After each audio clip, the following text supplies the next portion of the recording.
What is ISO 14001? In a nutshell, ISO 14001 specifies the requirements for any organization, I stress any organization, to be able to claim that they have an environmental management system or EMS that conforms to specifications set by the globally recognized International Organization for Standards or ISO. The 2015 revision of the standard has a high-level structure almost identical to ISO 9001-2015 for quality management, which makes it easy and desirable to integrate environmental and quality policies, objectives, and processes into one management system. In ISO standards, the various numbered sections are referred to as clauses. After some introduction and definitions, the actual requirements of the ISO 14001-2015 standard are contained in clauses 4 to 10.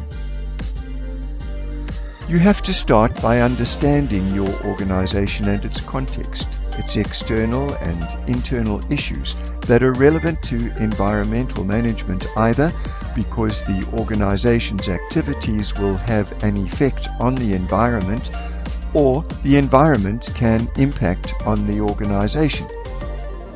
Then you have to determine who are interested parties such as regulators, neighbors and employees, and gain a general high-level understanding of the needs and expectations that they have expressed and which are relevant to the organization's environmental management. Now you have to define the scope of your EMS, taking into account such things as your location, your activities, products and services, your internal and external issues, and the relevant interested parties. Everything within your scope must be covered by your EMS. Clause 5 requires top management to show environmental commitment and leadership by holding themselves accountable for the EMS being effective. This starts with establishing an appropriate environmental policy that lays the foundation and provides the framework for setting environmental objectives for the organization that ensure protection of the environment and prevention of pollution that goes to the spirit and not merely the letter of regulatory compliance. Ensuring effectiveness also means providing the human resources with whatever authority is needed to establish and make the EMS conform to the standard and report on the effectiveness of its performance to top management. Clause 6 talks about environmental aspects, which are elements of an organization's activities or products or services that interact or can interact with the environment.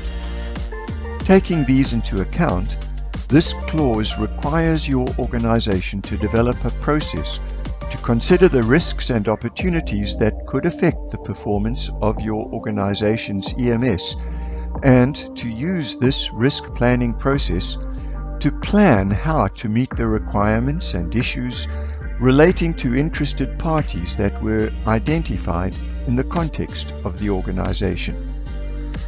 Secondly, taking the organization's environmental aspects into account, Clause 6 requires that you set environmental objectives at relevant levels and functions, and to develop a plan of actions to achieve these objectives. Clause 7 describes the requirement to determine the resources needed for an effective and continually improving EMS. In particular, you have to ensure that the people are not only trained but competent with regard to the organization's environmental aspects. They must be aware not only of their EMS responsibilities, but also the implications of non-compliance with regulations and not conforming with EMS requirements. The requirement for processes establishing and controlling EMS-related communications is laid out in some detail, covering the need to know what, how, when, and with whom, both within and beyond the organization. Finally, Clause 7 requires that you properly and responsibly manage EMS documents and records.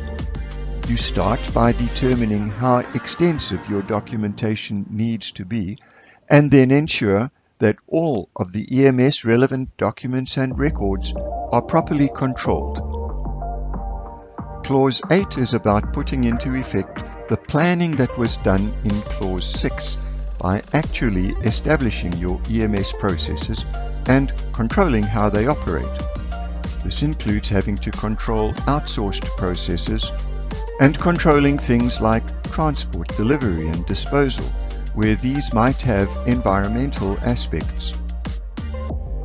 Finally, you are required by Clause 8 to prepare for potential emergency situations that were identified under planning in 6.1 and to establish processes to deal with these situations should they arise. Clause 9 requires that an organization shall monitor, measure, analyze, and evaluate its environmental performance and the effectiveness of its EMS, planning what, when, and what methods to use for measuring. Special attention must be paid to evaluating regulatory compliance requirements and taking appropriate action when necessary. Internal audits of the EMS shall be conducted at planned intervals, and the audit results must be reported to top and other relevant management. Finally, picking up from Clause 5 on leadership, Clause 9 requires top management to review the organization's EMS at planned intervals to ensure its continuing suitability, adequacy, and effectiveness, and to document the results of these management reviews. Firstly, Clause 10 requires the organization to determine opportunities for improvement of the EMS and take necessary actions after evaluation.